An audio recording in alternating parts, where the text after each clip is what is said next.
Welcome back. In this video, we'll be focusing on how to scale and manage your business. You'll also be looking at how to gain exceptional levels of income in the long run continuously. Excellent businesses have an edge which allows them to get ahead of the race. This advantage is called timing. Timing is the ability to select the precise moment for doing something for optimum effect. In this case, timing is the ability to gauge how much time you or your team need to get certain things done. You'll come to a stage where your schedule has reached its maximum capacity and you'll need to balance your time between looking for new business versus having quality time with the people who matter to you. For example, if you have a new project which has a very set fixed deadline, how do you manage the allocation of work among your team? Do you simply delegate all of the work using a top-down method? Or do you take a really good look at the work required for the project and instead adjust the work needed and shave off things that don't need to be done? At this stage, you'll have gained some insights on how to generate new leads and manage existing clients. Instead of engaging in a one-man show, a better approach will be to set up a team to execute delivery while you focus on generating sales, marketing, and generating new leads, pitching, and networking.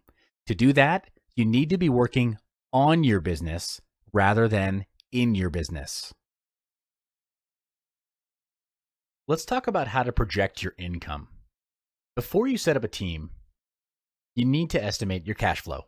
Without having any idea of how much money your business can generate, it's almost impossible to accurately plan your business ahead and prepare for the tough times that may befall your outfit. Fortunately, predicting how much you can earn is not difficult. You can estimate how much your first year revenue is by calculating how much money you can potentially earn. If your company isn't generating as much as what you've estimated, take it as a sign for you to tweak your plans. When you're at the helm of your business, it's very important to remember that a healthy business has a healthy stream of income. Predicting how much we'll earn in the future is not easy, but there is a way by projecting your income. So how do we do it?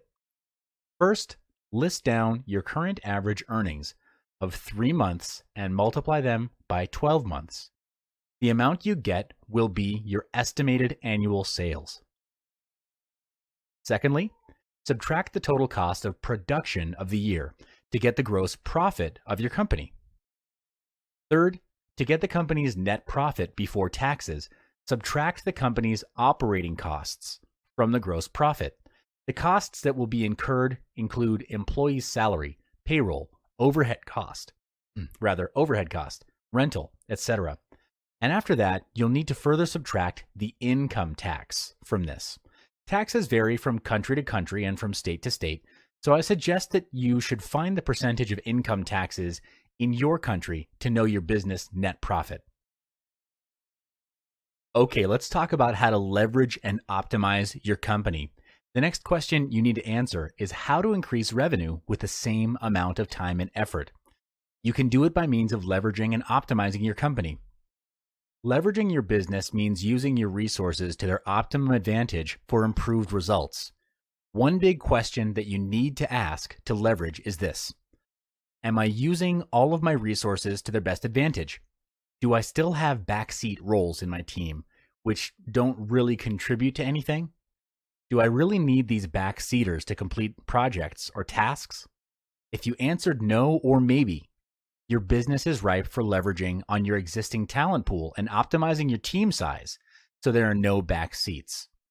Companies which can achieve more results with fewer resources are great examples of leveraging. One example is Brand A, which produces higher quality vehicles even though Brand B spends more on research. An African proverb says, if you want to go fast, go alone. If you want to go far, you need a team. Many businessmen struggle in their businesses because they try to do everything themselves. Some result in hating the entire process because they end up performing tasks which are not their field of expertise, such as production or operations.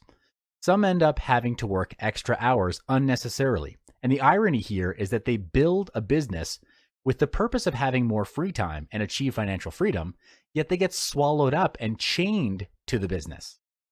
What you need here is actually a team which can execute the more operational and technical aspects of the company. This way, you'll have so much more time working on your business, not in it, which includes strategic planning and direction. The Sas Strategy. As mentioned before, one of the perks of having a strong business is that you'll have more free time to focus on the management and directional aspects of your business. For this to happen, you'll have to start considering hiring a talented team of people to take care of the operational, daily, and day-to-day tasks. One of the best strategies you can deploy is the SAS: simplify, automate, and systematize. Simplify. Keep things simple, organized, and straight to the point. Automate. Where tasks can be automated, automate them. Systematize. Build systems, processes, and standards by hiring managers that have knowledge of how to run the system. There are 5 main steps to simplify the business.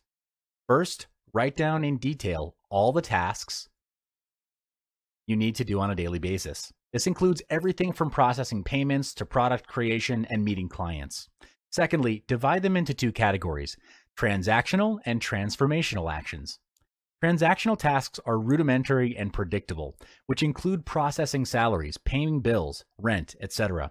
Transactional tasks are perfect for automation. For example, sending out emails can be automated by using email services like MailChimp and Aweber. You just need some time to write all the emails, upload them onto the mail service, and set the time to send them. Transformational tasks, on the other hand, bring significant and positive impact to the business. They are the must-haves in the company. For example, business development, staff training, personal development, sales and marketing activities. These are more difficult to automate since different businesses will have very different needs. This also applies to the team behind it. The reason tasks are divided into these categories is so that we have clarity on what to prioritize and what to focus on, what positions to hire, the required job scope of those positions, and the salary that would match that job scope.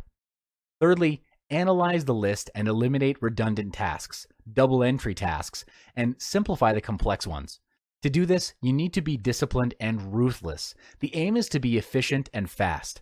Find a way to automate tasks such as assembly lines or filing. Doing this opens up more time and energy for yourself and for your team to focus on more important tasks. Fourthly, lump the transactional tasks together. Outsource or hire an administrative staffer to take care of it so that you can focus on the transformational tasks. Lastly, hire and retain staff that can perform transformational tasks. The right kind of people can become an asset to your business, so don't be afraid to cut those who are not an asset to the business and not a good fit for the company. Retain the ones who work well together in the team. Again, make sure you minimize backseat roles as much as possible. Getting the right team. In the previous chapters, we've discussed about hiring a team to better handle the tasks that are needed to ensure your business thrives. The right team delivers the best results and will ensure the continuity of your business. But first, what is an ideal team size for your business? It's recommended to start with around 5 to 7 people. A small initial team size is very important so that you can maintain team dynamics at the highest level. Dynamics require a solid context. So unless a solid context is set at the beginning, a team that is too small will only operate on orders and become very transactional and operational. You need to be there physically most of the time to manage such a team, and opinions that matter really won't be voiced by your small team. You don't want that to happen because you want your team to speak their thoughts, debate, and challenge you in healthy ways. It's only through that process that you'll be able to spot and cover gaps in the business and ultimately do better. A yes person who says yes to everything, well, that kind of person is definitely a no-no on a team that's going to grow. Keep a healthy balance between operational staff, creative staff, and managers or supervisors in the team you hire. A good setup would be 2 managers or supervisors to every 3 staff. This is to keep the system running smoothly and maintain an optimal standards level. And again, keep in mind that you need to minimize the backseat roles in your business. So your staffers, they're not passive, but they're not managers either. Be clear on who you want and what positions you want to fill. You may do this from the list of tasks that you did earlier on. This will allow you more free time to start thinking on a higher level and work on your business, not in it. So, do you want to hire a full-time staff, or do you want to only pick up contractual staff that only serve for certain projects? The answer really depends on you, whether you want a full-time or contractual staff. Each has its own strengths and weaknesses, of course. A full-time staff has the highest chance of developing company loyalty and a sense of ownership to both their roles and the business, and the result is a committed workforce. But a part-time or contractual team can be an excellent staffing option too for small or young businesses due to the potential for flexibility and the relatively low cost. Such workers necessarily work fewer hours, and so they'll cost less in wages. You could even outsource certain rudimentary tasks to keep costs low. In terms of hiring, it's recommended to go with long-term contracts. You may also want to consider having a profit-sharing scheme where the team can leverage off the business's success. This promotes empowerment, very strong staff loyalty, and lower staff turnover.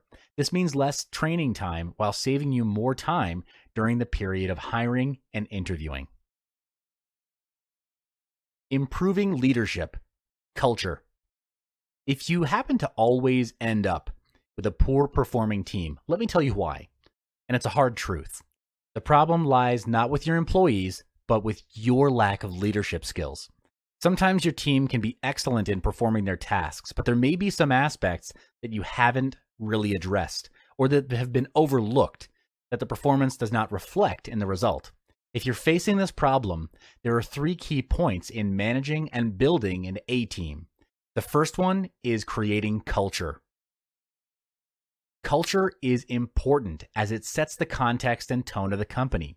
It governs mindsets, attitudes, and behaviors, which ultimately influence your sales and profits. If the company runs on a low energy level and your employees rarely converse with one another, what do you think the result would be? Well, definitely the result of the work becomes mediocre over time. To cultivate a high-performance work culture, you need to set rules, often referred to as a code of honor. You can do this by gathering the team and listing down the desired attributes, attitudes, behaviors, and results that would require the team to practice excellence and achieve your company's goals. The code itself is a list of guidelines that helps the team perform well under an effective leadership. Examples of the code of honor items are playing 100%, never leaving a teammate behind, always expressing gratitude, or always learning, to suggest a few. Filter out the unnecessary ones and then boil it down to a list of about 8 to 10 rules. Put them into practice and uphold them to the highest level to set the team into high performance gear. An example of a rule that I personally live by, rule number 1, commit to learning and personal development every day. On improving leadership, let's talk about learning and development. The second key point is to learn and develop. If the team is not learning and growing, then really they're dying. Therefore, your team needs to constantly sharpen their saw. There are always businesses out there who work harder, smarter, and quicker than your team. It's just a reality. And if there's no growth in learning or development, developing current talents, that is, surely one day your competitors will close the gap and surpass you. This also means death to your business. If you're not learning, you're dying. Stay ahead of your competitors by structuring learning and development activities for your team. The reason is these activities help them to be very efficient and effective in problem solving, time management, and prioritization. There are lots of activities that you can do for your team to help their growth. The first is apprenticeship. This means sending your team over to other organizations to learn from them. This can be a very useful and effective way to eventually develop a new skill. Second is career counseling.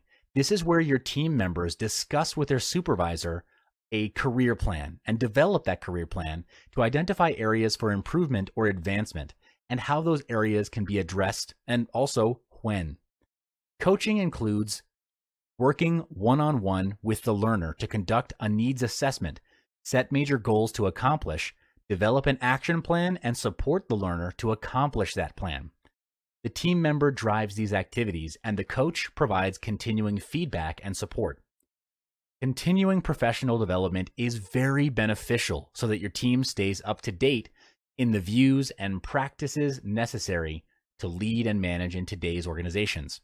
There are an increasing number of universities, colleges, and training centers associating continuing education credits or continuing education units with their courses and workshops. So why not leverage those? Sometimes your team doesn't have the proper technique to learn and retain new things.